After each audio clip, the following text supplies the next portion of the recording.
Pilipinas.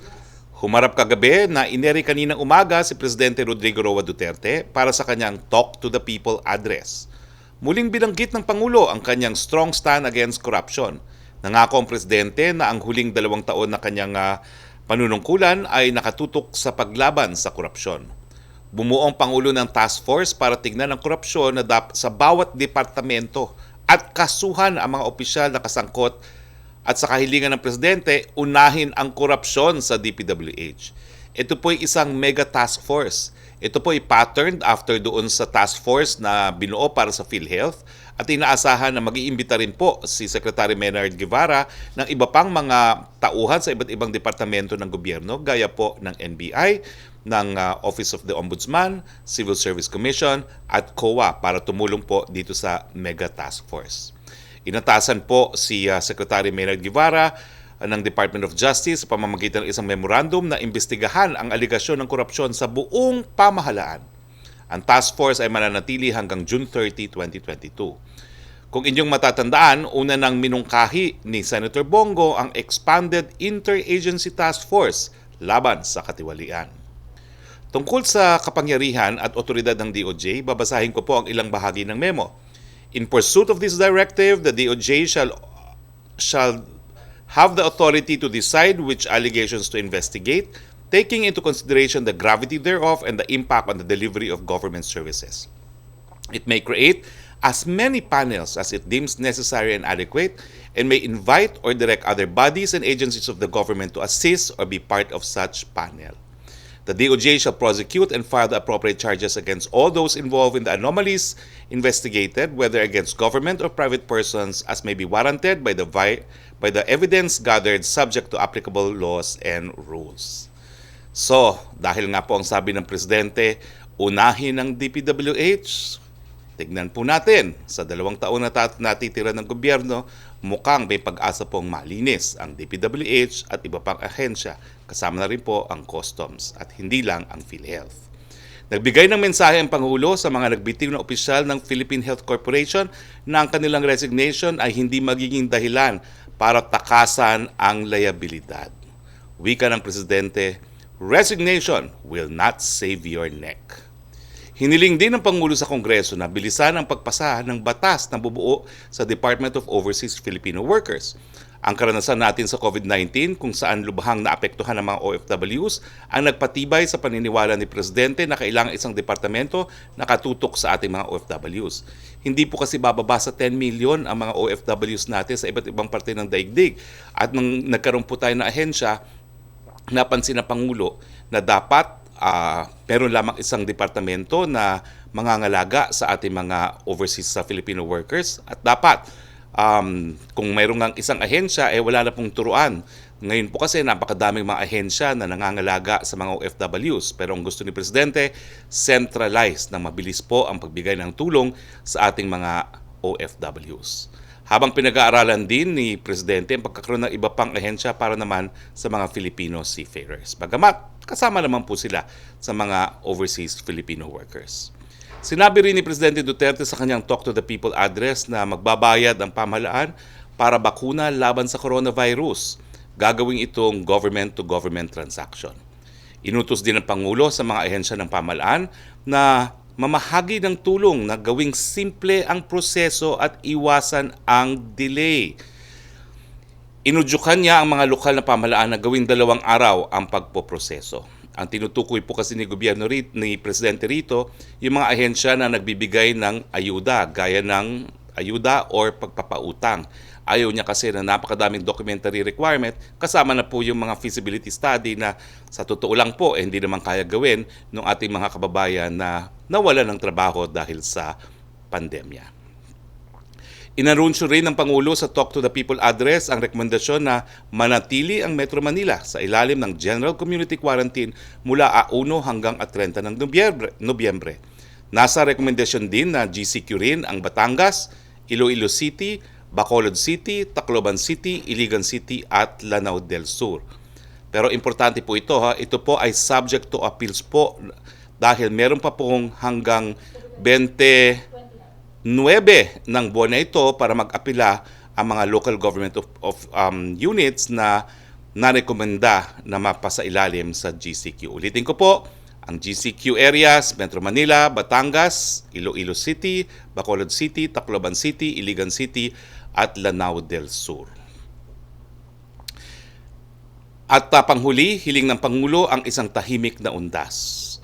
Kaugnay ng polisiya ng mabuting pamamahala or good governments, pinirmahan po ni Presidente ang Administrative Order No. 34 noong Biyernes, October 23 na inatasan ang mahigpit na pagsunod ng lahat ng ahensya at instrumentality sa buong ehekutibo sa procurement process na may transparency at accountability. COVID-19 update naman po tayo. Ito po ang general update ayon po sa Johns Hopkins. Higit 43 milyong tao na po or 43,421,678 ang tinimaan ng COVID-19 sa buong mundo. Meron na po tayong 1,158,321 katao naman ang binawian ng buhay dahil sa coronavirus. Nangunguna pa rin po ang Estados Unidos, 8.6 million, 225,000 deaths. Pangalawa po ang India, 7.9 million, 119,000 deaths. Brazil, 5.3 million, 157,000 deaths. Russia, 1.5 million, 26,000 deaths. At France, 1.2 million, 35,052 deaths. Dito naman po sa atin, meron na tayong 36,333 active cases ayon po sa October 25 case bulletin ng DOH. Ito po ay mula sa kabuong bilang ng kaso na 371,630. Ibig sabihin po, 9.8 ang porsyento ng aktibong kaso. Sa mga aktibong kaso, 82.6% ay mild, 10.9% ay asymptomatic, 4.1 ay critical, 2.3 ay severe. 328,258 ang nai-report na gumaling. Ito po ay 88.3% mula sa kabuuang bilang ng kaso ng COVID-19 sa bansa. Samantalang nasa 7,039 naman po ang binibuyan ng buhay dahil sa coronavirus. Nakikiramay po kami sa inyo. Naka-flash naman po sa ating screen ang critical care capacity ng ating mga hospital. 58% pa po ang available ng ating mga ICU beds. 57% naman po ang isolation beds available, samantalang 65% ang available sa ating ward beds. At meron po tayong 80% available na ventilators. Pero hindi naman po ibig sabihin na kayo magiging pabaya, no? Parating na po ang bakuna. Ang nais po ng Presidente, abutan natin lahat ang bakuna. Kaya wag po tayong tumigil ng ating mask, hugas at iwas. Pag-ingatan natin ang buhay para tayo po ay makapaghanap buhay. Dito po nagtatapos ang ating briefing. Meron po tayong dalawang panauhin. Unang-una po si Food and Drug Administration Director General Dr. Eric Domingo at galing po sa Sahar Pharma Adil Dedi Biria. I hope I pronounce his name right. Now, ang final quarantine classification po natin ay ilalabas po natin sa Oktubre 29. Okay. So, Dr. Eric Domingo, kahapon po, bisita namin si Dr. Professor Emeritus, teacher niyo rin po, si Dr. Lulu Bravo. At ang sabi po niya, kung meron na pong bakuna sa COVID-19 na na-approve ng FDA sa kanilang bansa, po pwede naman pong pag-aralan ng FDA kung po pwede na rin gamitin sa Pilipinas na ito na hindi dumadaan sa clinical trial. Ano ba ho ang proseso kung bukas po ang China FDA ay mag-aproba ng bakuna laban sa COVID-19? Gaanong katagal po pag-aaralan ng FDA itong bakunang ito para ma-authorize din ang paggamit sa Pilipinas? Dr. Domingo, the floor is yours. Ay, maraming salamat, Sir Kari. Magandang tanghali po. So yun po, nabibigyan natin kayo ng konting ideya kung ano yung pagdadaan ng proseso sa FDA. Ang isa pong bakuna na dinedevelop, dalawa po ang pwedeng proseso na pagdaanan sa FDA. Unang-una, maaari po silang gumawa ng clinical trial dito at magpa-approve po dito sa atin.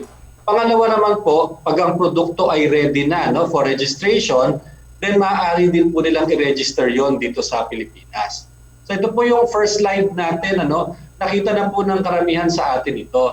Ang clinical trial po ng isang bakuna ay napakarami pong steps niyan. And it usually takes 7 to 8 years.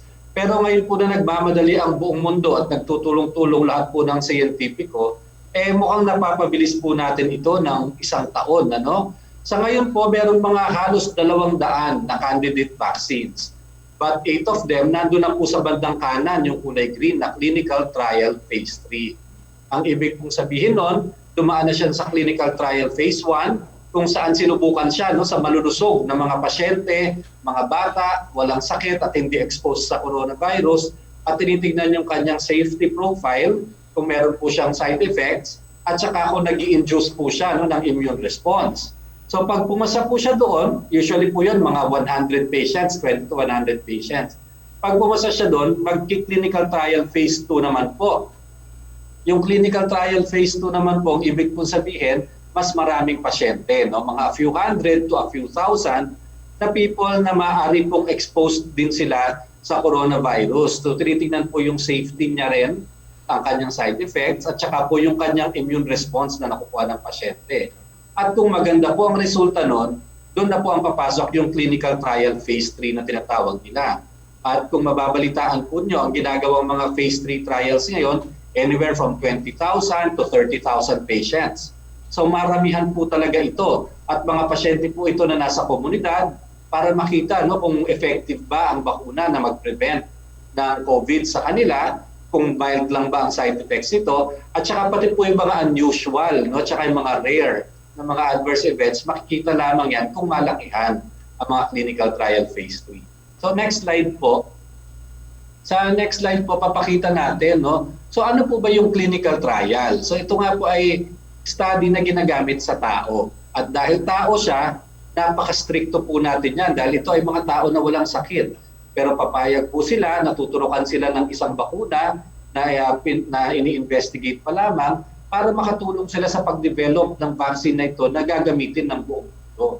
So ang tinitingnan po natin dito una ay safety and efficacy. So kailangan po sigurado tayo na ang isang bakuna ay safe. Ibig sabihin, mas malaki ang kanyang benefit kaysa po sa risk sa isang tao. At effective siya. It should be able to induce an immune reaction and protect you from the COVID-19 infection. Now, bakit po natin siya na-regulate? Piniregulate po kasi natin ito ng FDA dahil kailangan full ang protection ng human rights ng isang tao. Walang pwedeng pilitin sumali sa clinical trial. Lahat po ito voluntary. Hindi rin naman po silang pwedeng ma-entice ng bayad na malaki. Dahil kawawa naman, pag mahirap ka, sasali ka dahil kikita ka. So kailangan po ito ay talagang hindi po siya pagkakakitaan. Pero at the same time, each and every patient who will join, kailangan po, assured din tayo na kapag meron sa kanilang naramdaman, ay merong ospital na tatanggap sa kanila kung saan sila gagamutin at yung kumpanya ay gagastos sa kanilang pagkaka-ospital, and make sure po na walang masamang mangyayari sa kanila.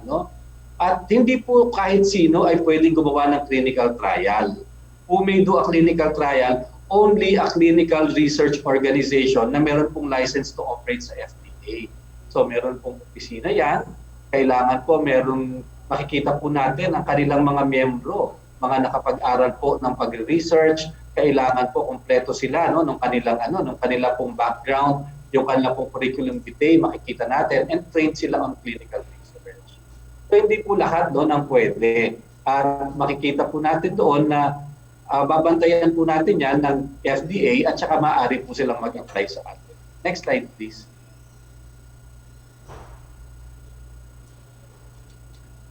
So ngayon po, paano po ba nag-a-apply ng clinical trial dito sa atin? Ang common po natin na clinical trials ay FDA po talaga nag-a-apply. Pero dito po sa tinatawag natin COVID-19, dahil bagong-bago po ito, naggawa po ang gobyerno ng sub-technical working group under the IATF na namamahala po sa vaccine development. At ang Department of Science and Technology ay meron pong vaccine expert panel. Mga 12 po ito na eksperto sa bakuna na tumitingin para pag meron pong gusto mag-trial dito, sisilipin muna nila yung phase 1, phase 2 trial ba niya, maganda ang resulta. Pag na-assure po ng VEP at pumasa sa kanila sa unang repaso nila, then ini-endorse na po nila yun sa FDA para sa aming regulatory review. So pag ngayon po, sa ngayon po, meron na silang isang na-endorse sa atin for regulatory review. At nagsubmit na po yan ng application po kahapon, nagbayad na rin po ng fee. At pag ganoon, meron po tayong 14 days ang FDA to do the regulatory review. So meron po kaming mga scientifico na titingin doon po sa kanyang protocol, no, o yung pong methodology ng ito pong study na to. Ang FDA naman po titingnan yung administrative documents tungkol sa vaccine na under investigation. Titingnan po natin ang safety at yung quality kung saan siya ginagawa. At meron din po tayo, of course, ethics board. Yung ethics board, titingnan din po to make sure na everything will be done ethically in consideration of the rights of each and every participant and ma-assure po yung kanilang safety. After that, after 2 weeks po, titingnan po natin, pagsasama-samahin natin lahat ng mga reports ng grupong iyan. Pagkatapos within 1 week po ay maglalabas ng desisyon ng FDA kung papayagan ang grupo na ito na ituloy ang kanilang clinical trial or hindi. Kapag naman po sila ay nag-clinical trial na napayagan na, kailangan po silang mag-upload sa isang clinical registry na online. Nakalagay po doon ang status na ina-update monthly, no? Kung ano po ang mangyayari sa study. Meron po silang progress reports na ginagawa po at sinasabit sa FDA. At syempre po yung safety reporting. Kailangan po nakikita natin kung magkakaroon ng safety concern. Diba? May pasyente na nagkaroon ng serious adverse event o kaya nakakita tayo ng possible na connected sa vaccine, then we have to investigate this and then decide kung tutuloy po ang clinical trial na to o hindi. Next slide please. So ito po yung mga bawal, no? Kapag po merong clinical trial na nangyayari, bawal po na i-promote yung produkto. Hindi po pwede nilang sabihin na itong aming produkto na tinatrial sa Pilipinas ay sigurado po itong safe and effective. Dahil hindi pa nga po tayo sigurado, kaya pa po siya under clinical trial. So pag meron narinig po kayo, minsan may bali-balita, may nagbebenta daw po ng vaccines, ng mga clinical trial vaccines at pwede na daw magpapakuna. Kaya po sila under investigation dahil hindi pa po sigurado ang kanilang safety and efficacy. Hindi po maaaring ibenta yan, hindi maaaring i-promote, and they cannot commercially distribute it or hindi po pwedeng mag-test marketing ng isang investigational product, parang sampling, bawal din po yun. At kung ang kumpanya naman ay nakita na maganda ang resulta or pangit ang resulta ng kanilang clinical trial, kahit po dinistahin nila ito ng 6 na buwan, pero on 3 months pa lang, nakita na nila na maganda talaga itong produktong ito, hindi na po dapat nila pahabain pa, no? Ayusin na nila yung report at magparehistro na sila. At the same time, kung on the first, second month, nakita naman talaga maraming adverse event at pangit siya, wag na po kailangan ituloy. Kapag maaga pa, makita na natin na may convincing po, no, na resulta, kailangan itigil na po ang isang clinical trial. Next slide po. Now ngayon po, kapag tapos na ang clinical trial, pwede na pong magparehistro ang isang vaccine. Ibig sabihin, hihingi na po sila ng marketing authorization. Hindi po lahat ng clinical trial ng vaccine ay mag-clinical trial dito sa Pilipinas. In the same way na hindi naman po lahat ng gamot na nandito binibenta sa atin ngayon ay nag-clinical trial dito sa atin or lahat ng vaccine for any other diseases, hindi naman po lahat ng vaccine or gamot ay nag-clinical trial sa lahat ng bansa. Pero kailangan may pakita lang na po nila na maaari din siyang gamitin dito sa atin. So sino po ba ang kailangang mag-register? All biological products that are to be used for immunization, both by the private sector and the government. Wala pong maaaring gamitin na bakuna sa Pilipinas na hindi po registered at approved ng FDA. Kahit po sa private siya or kahit sa gobyerno. Nasa sa batas po yun. Pangalawa, bakit po kailangan mag-register? Kasi kailangan po nating ma-evaluate ang isang produkto at kailangan po mabigyan natin siya ng tinatawag na Certificate of Product Registration para makita na talagang meron po siyang sertifikasyon na maaari po siyang ibenta din sa Pilipinas dahil nasuri na natin siya. At sino po ang maaaring mag-register? Hindi din naman po kahit sino ay maaaring mag-register ng gamot. No? Mga establishment lamang, halimbawa po manufacturer, importers, who are licensed by the FDA to operate, no, ng ganito, ng pag-import ng gamot at saka pag-distribute ng gamot or pag-manufacture ng gamot. Next slide po. So ito po, ang sinasabit po nila, tayo po ay sumusunod sa ano, no? Meron po tayong ASEAN harmonization. So meron tayong sa buong ASEAN, mga member countries, isa lang po ang ano, no? Isa lang yung kanyang format. We have a common technical document requirements, standard set by ano, no? By the whole ASEAN. And then of course yung local FDA, meron din tayong standards. Ang WHO po ngayon ay regular din po kami nakikipag-meeting sa kanila kasi magsiset tayo nga ng standards kung ano ang acceptable vaccine. For example, level of effectiveness ba? 70% ba dapat ang level niya o 60% o 50%? Ito po ba dapat ay itong minor lamang ang adverse reactions katulad ng lagnat at pananakit? So ito po ay ginagawa po ngayon natin katulong ng WHO at gagamitin po nating panuntunan yan, no, sa pag-check ng mga applicants natin. Ang evaluation po, usually mga 45 to 60 days po yan. Dahil titingnan po natin, kailangan maipakita nila na kung lalo na po kung hindi na clinical trial dito sa Pilipinas, na ito ay magagamit din sa mga kalahi natin. Halimbawa po, naggawa sila ng clinical trial sa isang bansa na may maraming Pilipino. Kailangan pakita nila sa atin yung data galing sa mga Pilipino doon at makita na it works on people who are like us or Asians very similar to us at walang adverse effects. Kailangan din po mapakita dahil hindi po dito sa atin ginawa yung bakuna, no? Maaling galing sa Estados Unidos, sa UK, sa China, kailangan maipakita rin po yung stability ng produkto na ginawa doon, tapos dinala po dito sa Pilipinas kung saan medyo mas mainit ang panahon, mas humid, at saka may transit po yun. So kailangan ma-prove din po yung stability ng produkto pagdating po dito sa ating environmental conditions. No? And then, after that processing, pag-decide din po ang FDA kung bibigyan siya ng CPR o letter of disapproval. So hindi po lahat ng nag-a-apply ay na-approve. Ganon din po ang clinical trial. Pwede po kayo ma-approve, pwedeng ma-disapprove. Ngayon ko po, kapag binigyan na natin siya ng Certificate of Product Registration, ibig sabihin magagamit na po ang bakuna, maibibenta na rito, or pwede na po gamitin sa public. Ang importante po ngayon yung ating adverse events following immunization na monitoring. Dahil ito po ay bagong-bagong bakuna, we will have to monitor together with the Department of Health, both the private sector and the public sector. Lahat po ng mababakunahan nito, kapag nagkaroon po ng adverse events, kailangan pong ma-report yan sa FDA, kailangan susuriin po natin, meron tayong national community dyan, at titingnan if the adverse event is due to the vaccine or not. Para po mabantayan natin at malaman natin kung kailangan tayong mag-pause, o kung kailangan nating bawiin, for example, ang CPR ng produktong ito at kailangan itigil talaga yung pagbabakuna. So there's going to be a lot more work, no, after po ng registration and actual implementation. Meron po tayo kailangan very, very strict monitoring for adverse events. Next slide po. So in a nutshell, yun po ang kailangan pagdaanan, no, ng isang produkto. So tama, Sec. Harry, no, hindi naman po lahat kailangang maggawa ng clinical trial dito sa Pilipinas. But they will have to prove that the vaccine will work in Filipinos and that it's going to be safe and stable given the conditions in the country. Sir, maraming salamat. Pero nung kailan po naging panauhin namin si Ambassador Chito Santarumana, ating ambassador to China, sabi niya anytime inaasahan nila na may isang bakuna na ma-approve ang Chinese FDA.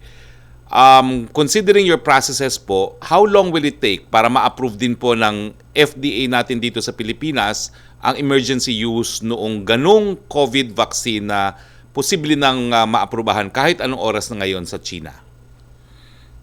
Ang requirement po talaga natin na kailangan approve siya sa home country. No? Kung kamukha nito na approve po sa kanila as an emergency use license, then they can apply with us. And then, usually po kasi ang mga difficulty natin dyan, yung mga translation ng data, at ipapakita po sa atin. Pero yun nga po, siguro ang natin, mga 45 to 60 days ang ating processing. Except po kung talagang very compelling, no? Makikita natin na napakaganda talaga ng datos, at lalo na kung makakuha po ng WHO pre-qualification. Yan pong mga bagay na yan ay nakakapagpabilis po ng mga pagproseso ng mga produkto dito po sa FDA. Okay.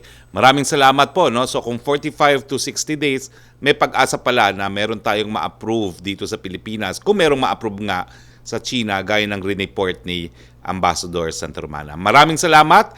Kasama rin po natin si Sahar Pharma Representative Mr. Adil Deji Biria. Alam niyo po, explain ko lang po, he was referred to us by Presidential Assistant on Entrepreneurship Joey Concepcion dahil kinakailangan po natin ng resource person kung anong mangyayari, no, doon sa pagtransport ng bakuna na babayaran natin o ibibigay sa atin papunta rito sa Pilipinas. Ang problema po nito kasi ang mga bakuna kinakailangan sub-zero temperature ang transportation. So kasama po natin ang ating kaibigan sa pribadong sektor. Sir, pwede bang i-detalye nyo sa amin kung ano yung mga hakbang na gagawin para maangkat natin ang isang aprobadong vaccine kung magkaroon na ng ganyang aprobadong vaccine? Sabihin po natin na manggagaling sa China. Ano po yung mga logistics na kinakailangan para makarating po dito sa Pilipinas? The floor is yours, sir. Hi, good afternoon, ladies and gentlemen. Thanks for having me here. So the challenges that we have right now are unprecedented because we've never had the need to be able to distribute a vaccine at this kind of a scale. As mentioned, there's a requirement for sub-zero temperatures, and these temperatures can go as cold as the coldest temperature in the Arctic, in the Antarctica, the coldest temperature in Antarctica. And doing this kind of distribution, our company has been in distribution of vaccines for decades now and pharmaceutical products. And from our experience, what we have developed is a network of distribution for vaccines from -2 to 8 degrees. But when these COVID vaccines come along, this is completely something that we have not experienced.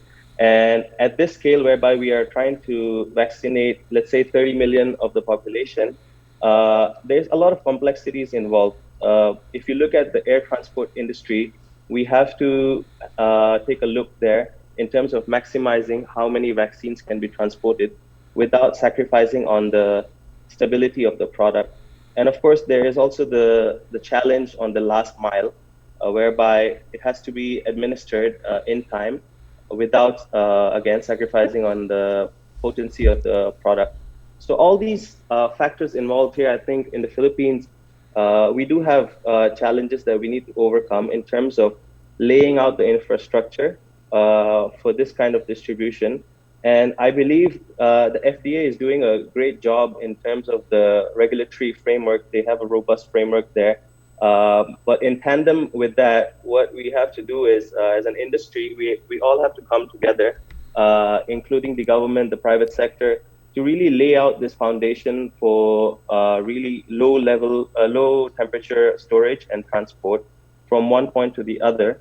I believe the other solutions the industry is looking at is kind of a fill and finish model, whereby the Philippines would import the vaccine in bulk, and then there will be a fill and finish facility.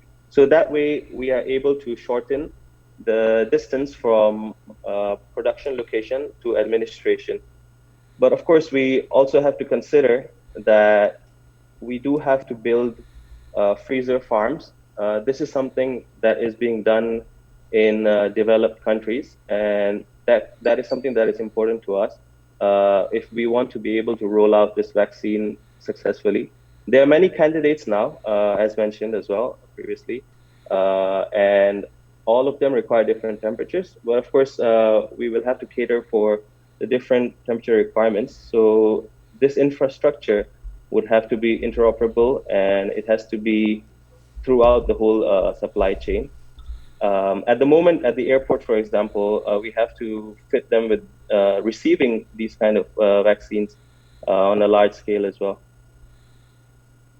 So thank you very much, sir. You're telling us that we need to build sub-zero infrastructure from the time it arrives at the airport, and we need a facility at the airport, sub-zero storage facility, as well as sub-zero transportation to deliver them for eventual vaccination. Is that correct? That's correct. And we as a company are working on it. And in fact, we are looking to help our industry partners get on board as well. So we do have the foundation once the vaccine does roll out in the months ahead. So we are working on that. At the moment, our company is also very heavily involved in saliva testing and breath-based testing. So we're trying to stay ahead of the curve. We're trying to meet the need of the pandemic to make sure we bring all the technological solutions on time. And especially for this distribution of the vaccine at this kind of temperature, we are heavily looking into it. And we do hope we will have good news and a good model and a broad network to do this, along with the government units as well as our local industry partners. Dr. Domingo said that in case tomorrow, China FDA approves for emergency use a vaccine, it will take 40 to 65 days to approve it also here in the Philippines. 40 to 65 days, is that enough time for the industry, the private sector, and government to build this infrastructure for the vaccine? Yes, so this, I think what would happen is it would be a progressive approach whereby we would be having certain existing capacity that we have that we can tap on. And then from there on out, we can prioritize firstly on the people that need it the most. And then we can grow the administration rate after that in terms of how many doses are being given. So it will be a step-by-step approach. But at the moment, I believe there isn't enough capacity to go full scale once the vaccine is approved. So we're looking at a timeline of the first quarter of next year for the industry to catch up and come together and build this full supply chain for cold storage and cold chain. Sir, we hope to invite you again, and perhaps in the next time, if we could ask you to do like a flow chart of sort so that the people will know the different steps now required in order to bring the vaccine to the people. Thank you very much. Please join us for our open Thank you forum. so much. Now we call on Yusek Roque now for our open forum, please. Yes, good afternoon, Secretary Roque. Question from Laila Salaveria of Inquirer. Why was there a need to issue the memo to DOJ to investigate allegations of corruption in the entire government when there is already the Office of the Ombudsman and the PACC? Well, I guess it's the president emphasizing that in the remaining 2 years of his term, he will give utmost priority to the fight against corruption. And of course, there is no prohibition, so it is allowed. And whether we like it or not, even if there is an Office of the Ombudsman, the biggest public prosecutor is still under the Department of Justice, because the number of prosecutors that we have under the DOJ are simply probably 20 times more than the lawyers that they have at the Office of the Ombudsman.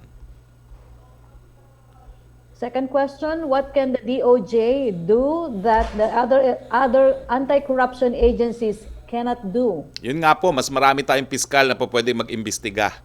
At aasistihan po ng ang ating mga piskal ng kapulisan at ng NBI at ng yung ating opisino laban sa red tape, yung ating PA, yung Presidential Anti-Graft Commission. So marami pong aasiste at marami pong mga piskal na po pwede mag-conduct ng investigation kung ikukumpira po natin sa limitadong personnel ng Office of the Ombudsman. Is the President's directive to the DOJ a reflection of his lack of satisfaction with the efforts of other agencies that are supposed to address corruption? Hindi naman po siguro. Gusto lang talaga niya maiwang legacy na lininis niya ang gobyerno sa natitirang panahon ng kanyang termino. Thank you, Secretary. Thank you, Yusek. Punta tayo kay Joyce Balancho, please.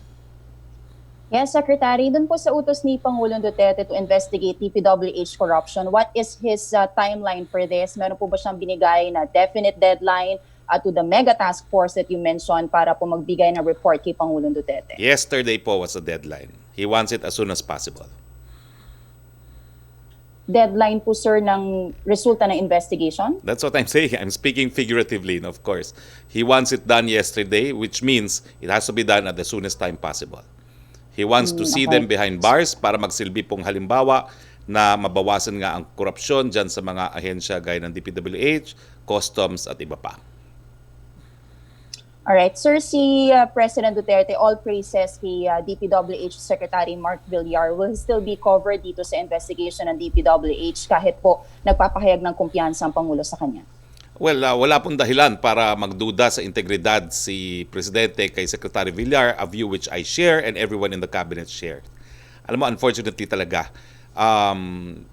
may kinalaman din talaga yung abilidad ng tao para matukso ng korupsyon. Pero kung ganitong kayaman naman kasi yung secretary at alam natin na very well educated in the best universities in the world, and meron ding untainted record as a public servant, having served as congressman also of Las Piñas, talaga naman pong he is beyond doubt, no? And is certainly above corruption in DPWH. So, ganyan po katindi ang tiwala ni Presidente, ang tiwala ko, at tiwala ng ibang gabinete kay Secretary Mark Villar. So just to be categorical about it, hindi na po siya sasakupin ng investigation ng Mega Task Force? Well, the President, of course, will leave it to the task force, pero ang opinion po ni Presidente ay malinaw, wala po namang bahid ng kahit anong korupsyon si Secretary Villar, which we all share in the cabinet. Sir, dun sa PhilHealth, nabanggit ni Pangulo, hindi na niya bubuwagin, no? Yung PhilHealth. Does this mean na siya'y kontento na sa performance ni bagong PhilHealth President Dan Tigueran sa paglilinis sa korupsyon? Let's just say, inaantay pa po niya yung mga kasong isasampa pa sa iba pang mga personnel at officials ng PhilHealth, no? Pero kumpiyansa po siya na dahil maraming ang nag-resign na at maraming na-suspend na, meron ng malaking pagbabago dyan sa PhilHealth. Malaki na po nagawa natin sa paglinis ng PhilHealth. Pagpapatuloy na lang po yan. Last na lang po from me, Secretary.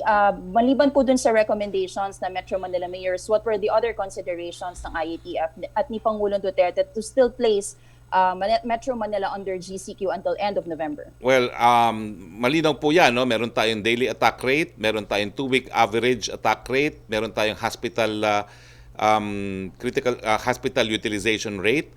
Lahat po yan ay kinonsidera, pati ang mga social at economic factors. Sa Huwebes po or sa Lunes, depending on availability po of USEC ng DOH who is in charge of classification, USEC David, humingi po ako ng permiso at ginarant naman ako ng permiso ng IATF na ipipresenta po sa taong bayan itong mga datos na pinagbasihan po ng Interagency Task Force nang maintindihan naman po ng mga tao. Unang-una, nakabase po tayo sa siyensya at ito po ay a whole of nation approach. Hindi lang po 10 dalubhasa. Siguro po hindi bababa sa 100 dalubhasa ang nagtutulong-tulong para magbigay itong rekomendasyon nito at ipakita sa inyo na hindi po umaasa ang gobyerno ni Presidente Duterte sa kahit sinong ibang mga dalubhasa para gumawa ng ganitong desisyon. So mabuting balita po yan, pinayagan ako ng IATF na i-share po ang datos natin sa publiko na naging basihan ng rekomendasyon kay Presidente, pero gagawin po natin ito matapos po magdesisyon ng ating Presidente. Thank you, Secretary. Thank you, Joyce. Punta na tayo kay Yusek Roque, please. Secretary, question from Sam Edenilla of Business Mirror. Ang una niyang tanong, na-approve na po kaya ni President Duterte ang and release of budget release for Bayanihan 2 for at least 4 agencies? If no, kailan daw po ito marirelease? Nako, mas mabuti pong ginawa ni Presidente. Binigyan niyo po ng delegated authority si DBM Secretary Avisado para mag-approve na ng release. So hindi na po yan dadaan sa Office of the Executive Secretary. Alinsunod po dito, meron pong 7 departamento na marilisan ng pondo ngayon galing sa Bayanihan 2. Ito po ang DTI, 100 million for shared service facilities.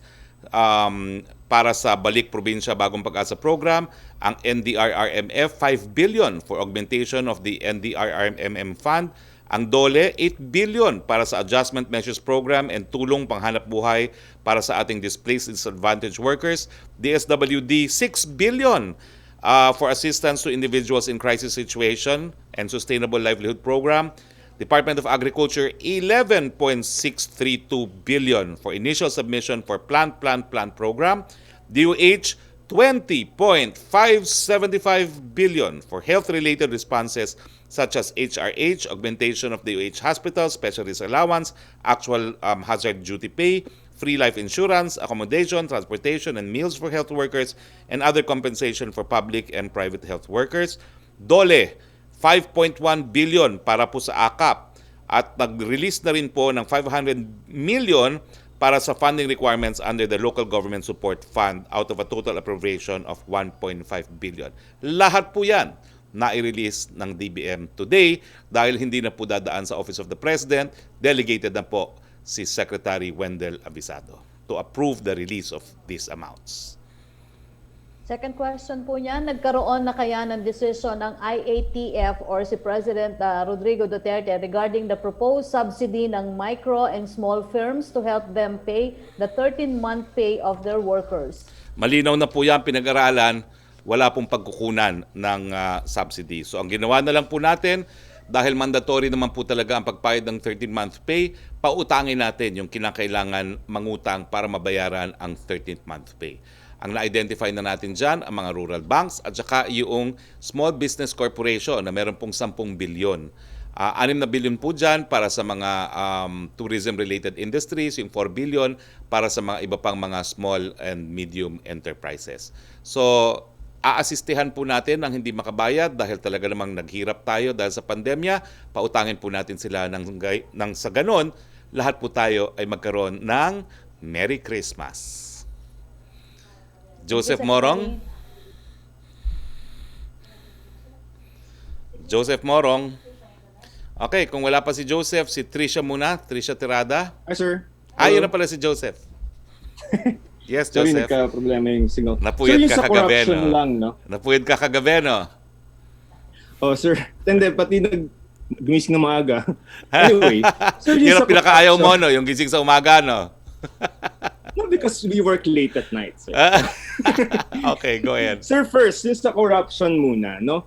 Ang sabi ni Presidente is that, okay, he has a campaign promise of solving the corruption in 6 months. And then he said last night na parang, teka muna, mukhang hindi, walang nangyayari at lalong lumalala. So, sir, what made the President say this and what has been done or what has been in the last 4 years of his administration? Alam mo, sabihin na lang natin na using his own personal standards, hindi satisfied si Pangulo sa paglinis sa gobyerno.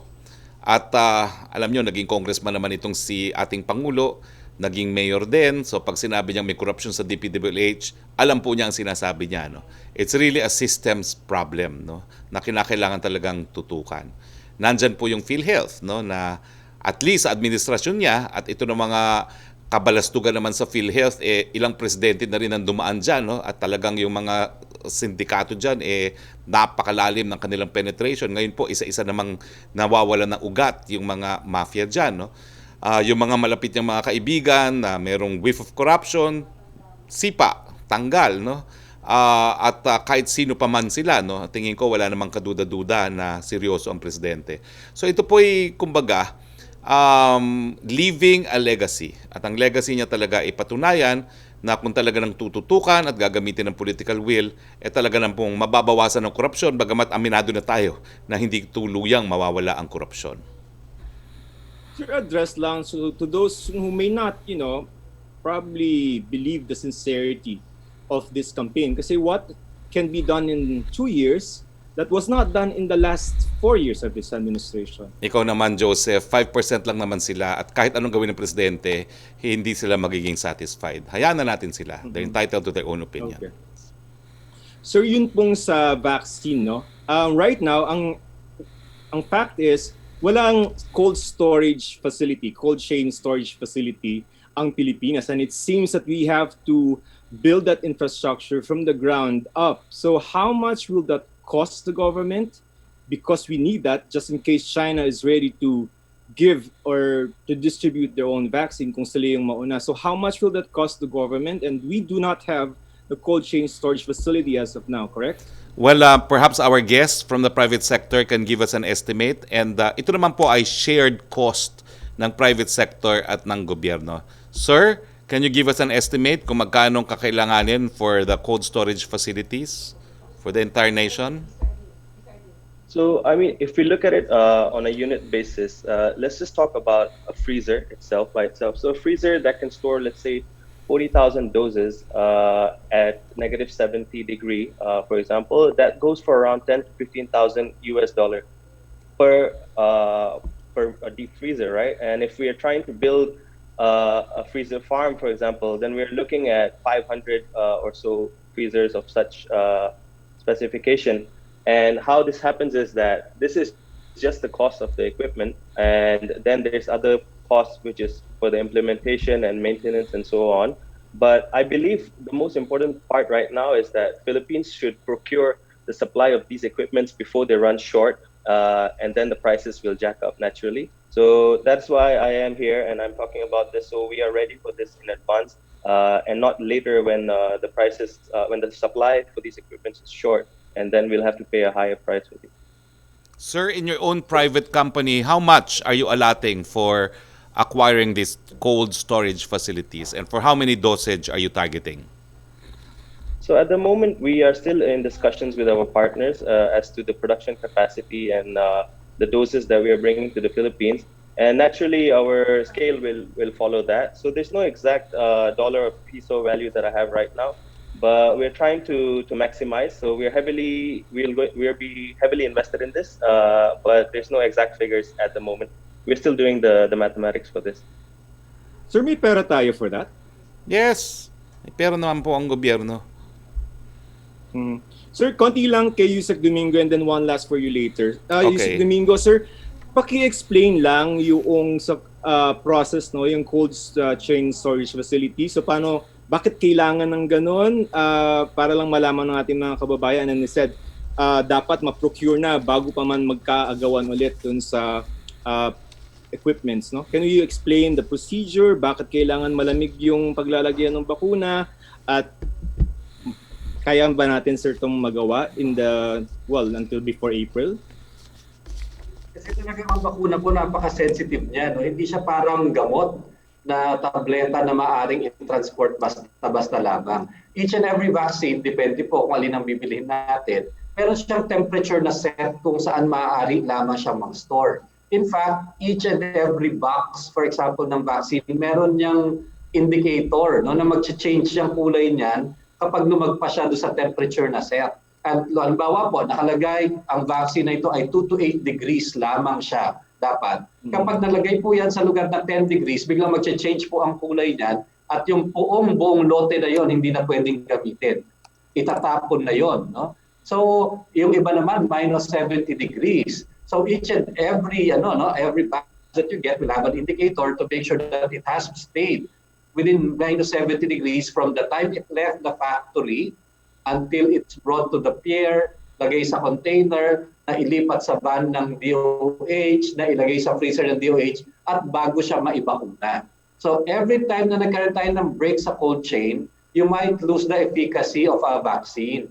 Kaya very, very important po talaga na nakaset up na ito. At ito naman talaga ang ginagawa ng DOH ngayon to make sure that the cold chain is ready. In case bumili na tayo ng vaccine, to make sure that it is not broken and the integrity of the vaccine is intact from the time of production until it is actually used. Okay, thank you very much, Joseph. Pero Yusek, meron akong follow-up question doon, no? Sa ngayon po, magkano capacity natin sa RITM, which I understand has a sub-zero capacity, and ilan pong delivery trucks ang meron tayo, just in case makakakuha tayo ng kaunting bakuna man lang? Yun pong sa RITM, meron po ang DOH dyan na, na vaccine facility. But it's enough for yung mga routine vaccinations natin. And we usually only vaccinate about 10 to 20 million people, children, kasi pang bata po. So yan po yung mga kayang hold niyan. At alam ko po na bumibili nga po sila ng mga truck na may cold storage capability. Pero sa ngayon po, wala pa po tayong nagre-rent po ang DOH every time na magta-transport po tayo ng mga ganitong mga bakuna. Pero alam ko po, nagpaplano na silang bumili para nga po din sa darating. Sir, just one last point, please. Sige na, go. Secretary. Sir, Go ahead. meron lang ako natanggap na letter, no? I'm sure makaka-relate ka din dito. Yung sa SSS pensioner, this is a letter from a 79-year-old pensioner na hindi pa natatanggap yung, they were promised, she said, na 3,000 na pension from the government, from President Duterte, pero ang natatanggap nila is 1,000. Sabi niya, Nawala ka, Joseph. Nawala si Joseph. Joseph, yung letter na pinadala mo sa akin, I will forward it to the SSS President and will get back to you. Okay? Yusek Roque, please. Okay, Secretary, question from Virgil Lopez ng GMA News Online. According to the Octa Research Group, without the testing facilities provided by the Philippine Red Cross, the government's isolation and quarantine and contact tracing programs are crippled because the LGUs do not know whether or not a person is infected with COVID-19 within the 24 to 48-hour time period required. What's the palace reaction to this? Will the government be able to resolve the impasse between PhilHealth and Philippine Red Cross soon? We simply disagree po, no? Kasi hindi lang naman PNRC ang nagte-test. We have 115 licensed RT-PCR laboratories and 36 gene expert laboratories, no? So hindi po tayo nakasalalay sa iisang testing facility ng PNRC. We disagree po with Octa Research. Second question niya, the Octa Research Group also said the easing of restrictions in public transportation will trigger an increase in new COVID-19 cases in the National Capital Region in the next 2 weeks. Did the government expect this scenario? Again, we disagree po, no? Tingin ko po, epektibo po yung ating communication na si Presidente nang humingi sa lahat na mag-mask, maghugas at mag-iwas. At dyan naman po makikita ang galing ng Pilipino. Alam po nila na kinakailangan pag-ingatan ng kanilang buhay para sila po ay makapaghanap buhay. Again, we disagree with the research group. Tingin ko po, gagawin ng Pilipino ang lahat na dapat na gawin dahil importante sa kanila na makapaghanap buhay na muli. Pero papaalalahanan ko lang po sila yung mga dablubhasa po na nagrekomenda na bawasan ang social distancing, puro doktor po ito magagaling. Yung mga Dr. Cabral, mga Dr. Dairit, Dr. Mengita Padilla, and I'm sorry, no? Itong mga doktor po ito ay respetado. Hindi ko po alam kung sino yung doktor ng Octa Group, no? Ang sabi po nila, hindi naman dapat tumaas, miski bawasan ng spacing sa public transportation, basta susunod po sa 7 commandments. Ulitin ko po, anong 7 commandments? Kinakailangan may face mask, kinakailangan may face shield, kinakailangan no talking and no eating. Nako, bawal pala akong kumain at magsalita, no? Kinakailangan may adequate ventilation, kinakailangan frequent and proper disinfection, dapat walang asymptomatic passenger, at yung every other seat ay iobserbahan. Ito naman po ay base rin sa siyensya, no, na diniscuss po sa IATF ni Dr. Manolet Dairit, and I'm sorry, I believe them po. Trish Terada, please. Hi, good afternoon, Secretary. Sir, yung related question po doon sa Philippine Red Cross, because yesterday you mentioned that the DOH is already talking to 8 private laboratories while Red Cross suspended its PhilHealth-funded testing.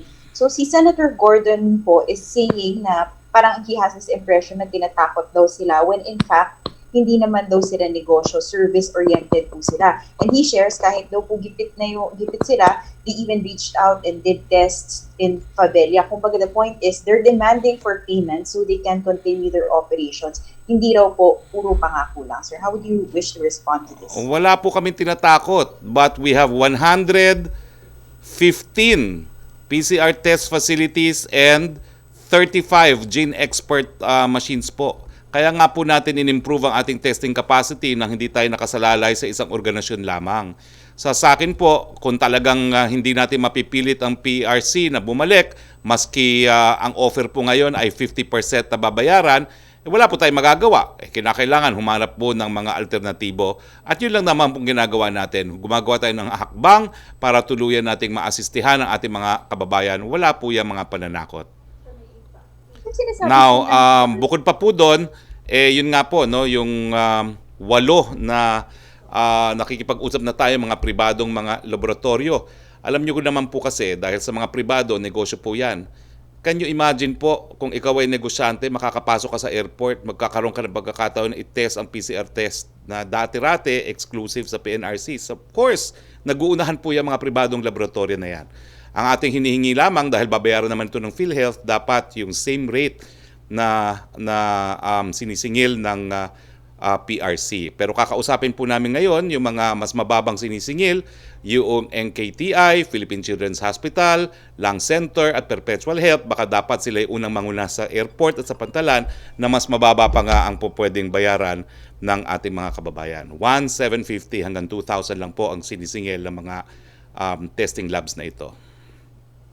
Secretary, sinasabi po ng PRC na apparently kompleto na po sila with all the documents, the auditing requirements. It's just that nagbabago-bago daw po yung kontrata. May chance po ba na mabayaran fully itong PRC? Yan po yung opinion ang opinion po ng DOJ. They cannot make an opinion dahil nakabase po yan sa submission ng requirements at saka compliance with audit procedures. Sir, ang pakiusap lang naman po natin is garantyado na ng presidente na babayaran 100%. Ibibigay na ang 50%. Bakit naman hindi pa ituloy nga ang testing? Sir, on another topic, may timeline po bang tinitignan si Pangulo doon sa creation ng Department of OFW? I understand he said soon, but is he eyeing kung first quarter of next year?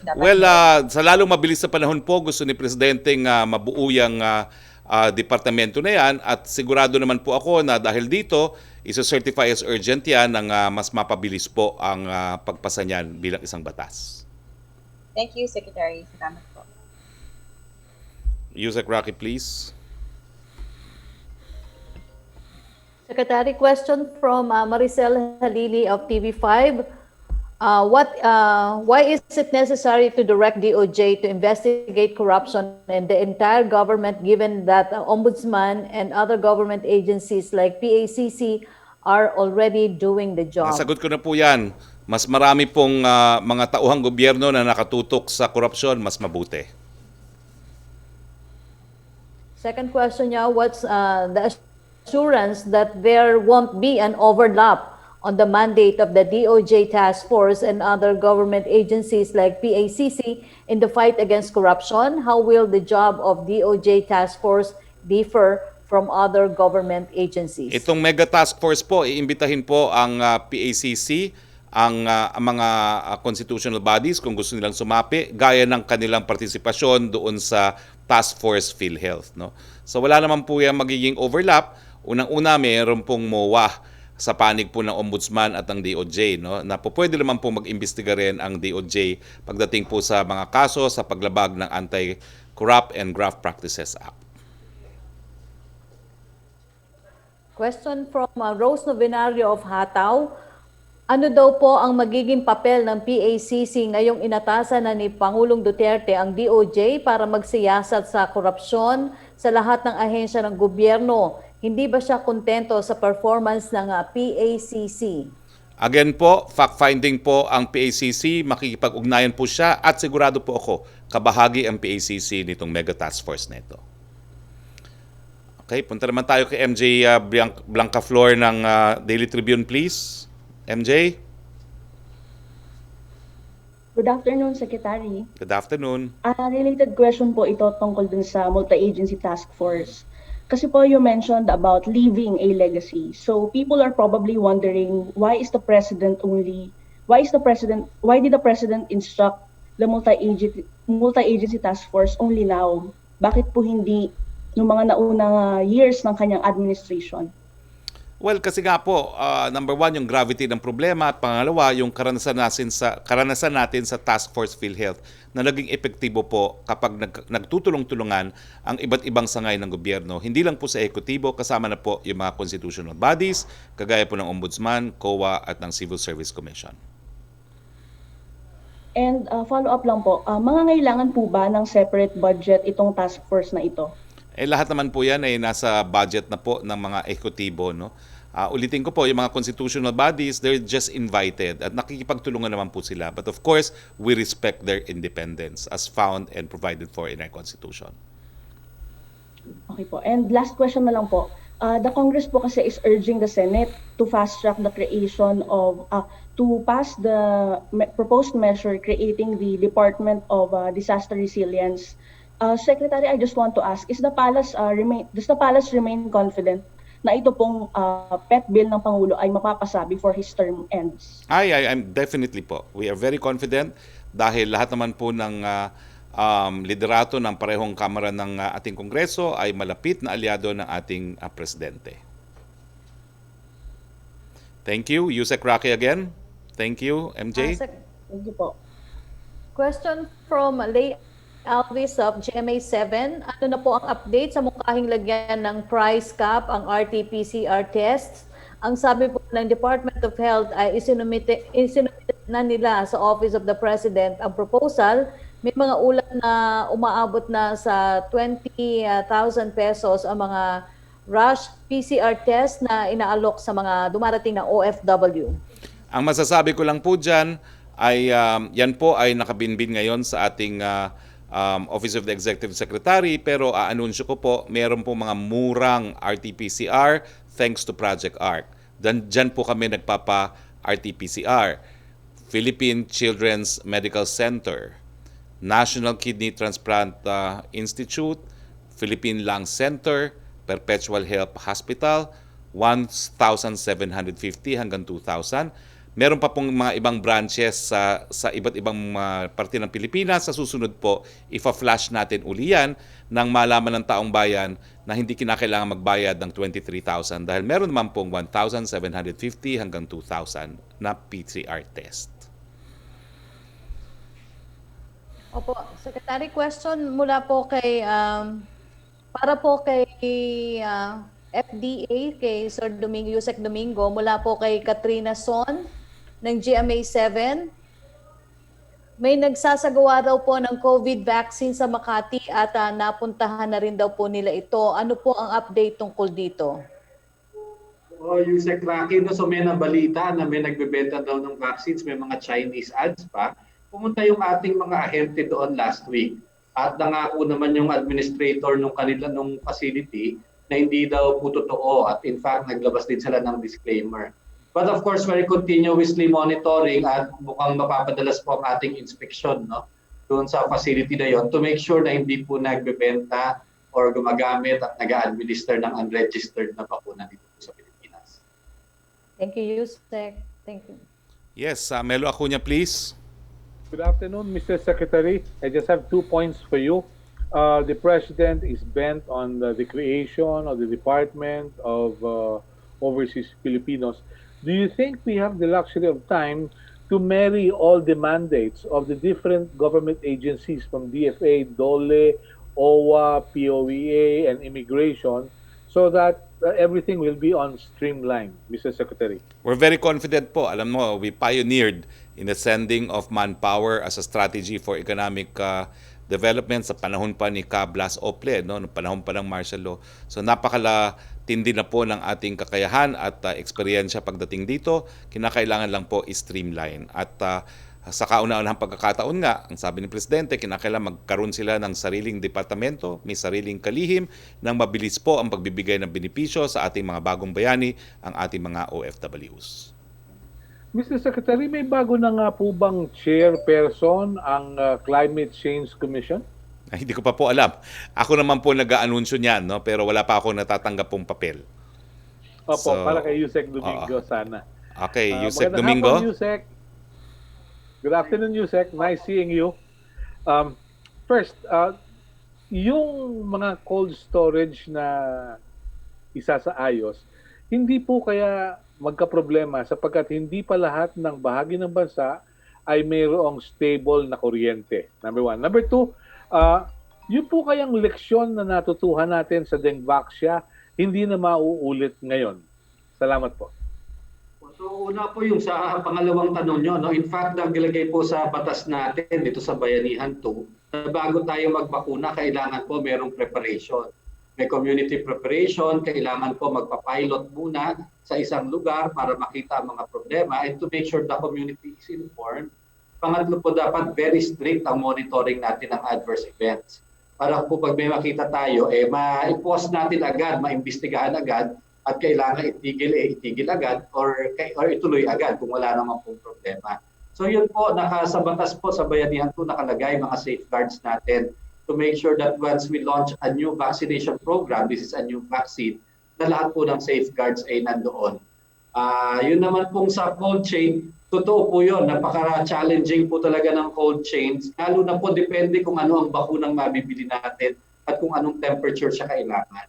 Karamihan naman po ng mga transport vehicles ay ano po yan, mga self-contained naman, no? Meron po siyang power generator. Pero ang problema po talaga sa lugar na malayo. Kailangan po, aside from that, meron pa pong portable na mga, yung po dinadala po ng mga barangay health worker, no? Para maliliit na freezer to make sure na ma-maintain siya. Kasi pag bumaba po ang temperature, umiiksi po yung shelf life ng vaccine. No? Maaari pong maging invest na 3 months, magiging 1 week na lamang at magamit siya sa agad. But it will really have to do with planning and yung pong logistics, yung pong cold chain natin, management. At magagawa naman po yan, kailangan pagplanuhan lang po talaga ng mabuti. Maraming salamat po, Yusek. Thank you, Secretary Hali. Thank you, Melo. Back to you, Roque, please. Yes, Secretary, question from Vance Fernandez ng Police Files about the recent purchasing of the Department of Education ng 254 units of Mitsubishi Strada. The question now arises, was the expensive amount of vehicles and was it possible for a rediversion of funds for more immediate concerns such as our blended learning programs? And I know sinabi mo po na budget for that ay inaprubahan na before, and why unexpensive vehicles may mas cheaper naman, and one thing more na napapabayaan umano ng DepEd yung mga guro sa mga liblib na lalawigan na kailangan ng mga gamit para sa pagtuturo sa online learning. Well, Vance, unang-una, no, 2019 budget yan. Yung kanilang need was assessed as early as 2016. At ngayon po, kailangan po talaga ng DepEd yan dahil nga po kinakailangan i-deliver ang mga modules sa mga malalayong lugar all over the Philippines. So, bakit po yan ang brand? Yan po yung nanalo sa bidding. Talaga naman pong lahat ng government procurement, dumadaan po yan sa public bidding. At yan po yung pinakamababang responsive bid na nakuha ng DepEd. Alam nyo, Vance, ultimately, it's a matter of trusting the head of office. I trust, the President trusts, and the entire Filipino nation trusts Professor Emeritus Leonor Briones. Number one, kasangga po natin siya laban po sa korupsyon. Patuloy po natin pagtitiwala kay Professor Briones. Last question dito para sa akin, Mr. Secretary. Spokes from Tina Mendez ng Philippine Star. Please clarify if President Duterte's order to DOJ would include investigation of alleged corruption in Congress, LGU politicians. Well, alam niyo po, ang mandato po ng DOJ ayon sa batas na bumuo ng National Prosecutor's Office is to investigate everyone. Pero meron din po tayong mga immunities na ini-enjoy ang ating mga elected members of Congress and the Senate, pero it is not for violating anti-graft laws. So kasama po ang lahat po ng mga public officers despite the separation of powers dahil wala naman pong separate na ahensya na nag-iimbestiga ng korupsyon sa Kongreso mismo. Yan po ay kapangyarihan ng ehekutibo to implement all laws kahit sino pa man sila. Thank you. Okay, last question from Pia Ranada, please. Good afternoon, Sec. Sir, I'll go first to you and then my last two questions will be for FTA Chief Eric Domingo. Sir, the President yesterday mentioned yung kanyang commitment against corruption. But sir, a lot of critics naman are pointing out that these sound hollow because the President himself is yet to reveal his SALN, which many transparency watchdogs say is an important document for government transparency. So, sir, how does Malacañang reconcile this and why isn't this a contradiction? We've actually discussed this before in this press briefing. Just comply with the steps required by the Ombudsman. We also have to respect the guidelines of the Ombudsman. But sir, kasi the Ombudsman rules say that it's actually up to the President to release it. It's his, kumbaga, the ball is in his court. The ombudsman gives him the right to say yes or no to releasing it.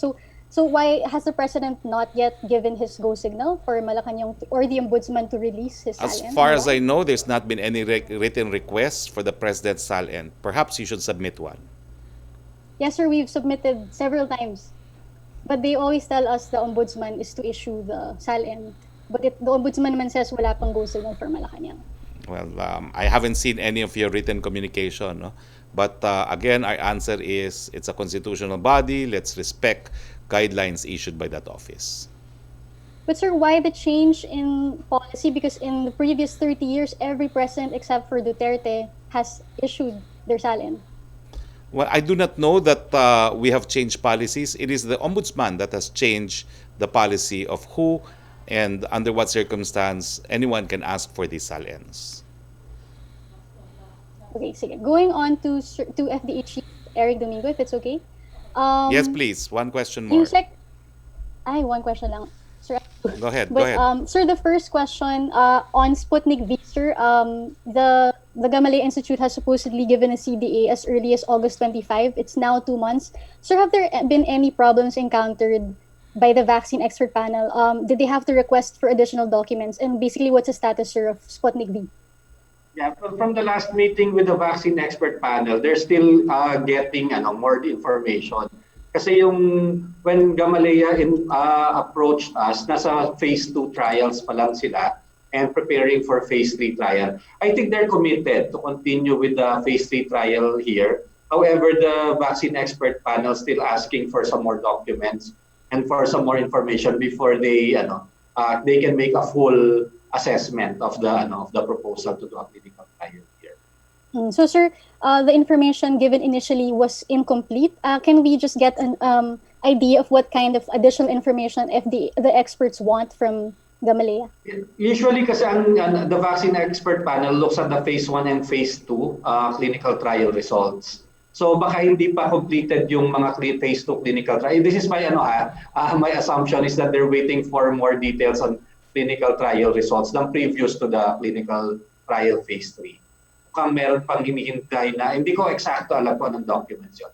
But I'm sure it has to do with the phase 1 and phase 2 trials. Is it correct, sir, to say that the Sputnik V assessment by the government is delayed?